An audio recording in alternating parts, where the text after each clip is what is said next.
Hugh Glass. The Revenant's True Story, an Epic Tale of Survival. Revenge and Forgiveness, Chapter 1. The Untamed Frontier. The Wild American West in the early 19th century. North America was a land of wild beauty and uncharted dangers. Vast prairies, towering mountain ranges, and dense forests stretched far beyond the edges of civilized settlements. This era, often called the Age of the Mountain Men, attracted only the boldest and most resilient souls.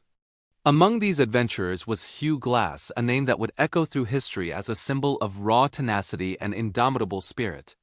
Born around 1783, likely in Pennsylvania, Hugh Glass's early life is shrouded in mystery and legend. Some accounts claim he was kidnapped by pirates, others suggest he lived for years among the Pawnee Native Americans. Regardless of the truth, by the 1820s, Glass had made his way west, joining the ranks of fur trappers who risked life and limb to harvest beaver pelts, then a highly prized commodity. Life among the mountain men fur trapping was a perilous profession. The trappers, or mountain men, braved not only the elements but also grizzly bears, hostile encounters with other humans, and the ever-present threat of starvation or disease. Expeditions could last months or even years, requiring iron will and expert survival skills. Glass joined a trapping expedition led by the ambitious General William Henry Ashley. The Ashley-Henry expedition set out from St. Louis in 1823, aiming to navigate the wild upper Missouri River. Among Glass's companions were men who would become legends themselves, such as Jim Bridger and Jedediah Smith. No one, however, could foresee the extraordinary ordeal that awaited Hugh Glass on this journey. Chapter 2: The Bear Attack. A routine hunt turns deadly in late summer 1823. As the Ashley-Henry party made their way through what is now South Dakota, Glass ventured ahead of the main group to hunt for food. The dense underbrush and towering trees hid both prey and predator. Suddenly, Glass found himself face to face with one of the most feared animals of the region, a grizzly bear with 2 cubs. Before Glass could react, the mother bear charged. The attack was savage. The bear mauled Glass, tearing open his back, breaking his leg, and leaving him barely conscious and gravely wounded. Yet, in a testament to his grit and presence of mind, Glass managed to shoot the bear, and with the help of his companions, the animal was finally killed. Left for dead, the party was horrified by the extent of Glass's injuries. His wounds were so severe that death seemed inevitable. Yet, abandoning a man to die was not a decision taken lightly. After days of slow progress with Glass lashed to a litter, the terrain and the threat of hostile Arikara warriors forced the expedition to make a fateful choice. 2 men, John Fitzgerald and a young Jim Bridger, volunteered to stay behind with Glass until he died, then bury him properly and catch up. But as hours stretched into days, Fitzgerald and Bridger lost their nerve. Fearing for their own lives, they abandoned Glass, taking his rifle, knife, and supplies. They returned to the main party, falsely reporting that Glass was dead and buried. Chapter 3. The Long Crawl Defying Death. When Hugh Glass regained consciousness, he was alone, defenseless, and half buried in a shallow grave. His leg was broken. His wounds were festering. He had no weapons, no food, and no hope of immediate rescue. Yet against all odds, Glass refused to die. Driven by a fierce will to live and a burning desire for revenge, he began to crawl toward the nearest outpost, Fort Kiowa, nearly 200 miles away. He set his own broken leg, fashioned crude splints, and treated his wounds as best he could, sometimes using maggots to clean the rotting flesh. Subsisting on wild berries, roots, and whatever he could scavenge, he crawled and limped across unforgiving terrain for weeks. Strength of mind and body. Glass's journey was a feat of unimaginable endurance.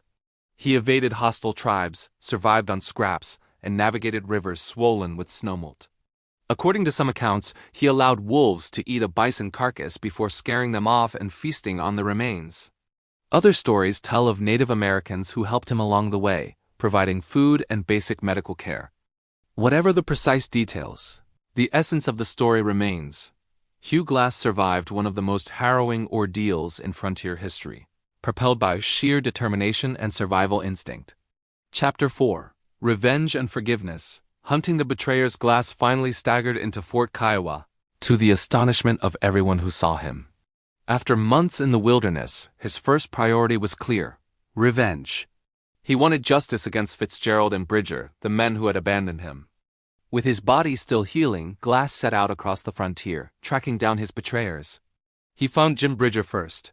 Bridger, barely a teenager at the time, pleaded for mercy, explaining he had only followed Fitzgerald's orders.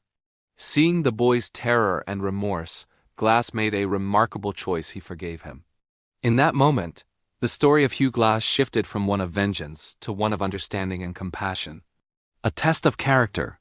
When Glass finally caught up with Fitzgerald, he discovered the man had joined the U.S. Army, making him untouchable by frontier law. Glass confronted Fitzgerald, but, unable to act without risking his own life, he let him go. This act of restraint marked the end of Glass's quest for revenge. Instead of letting hatred consume him, Glass's experience became a lesson in the power of forgiveness. His journey, once defined by a singular goal of retribution, transformed into a testament to resilience, humanity, and the capacity to move beyond betrayal. Chapter 5.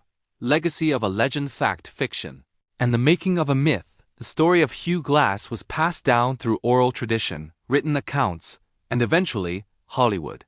The 2015 film, The Revenant, brought his ordeal to a global audience, blending fact and fiction but capturing the essence of his incredible survival.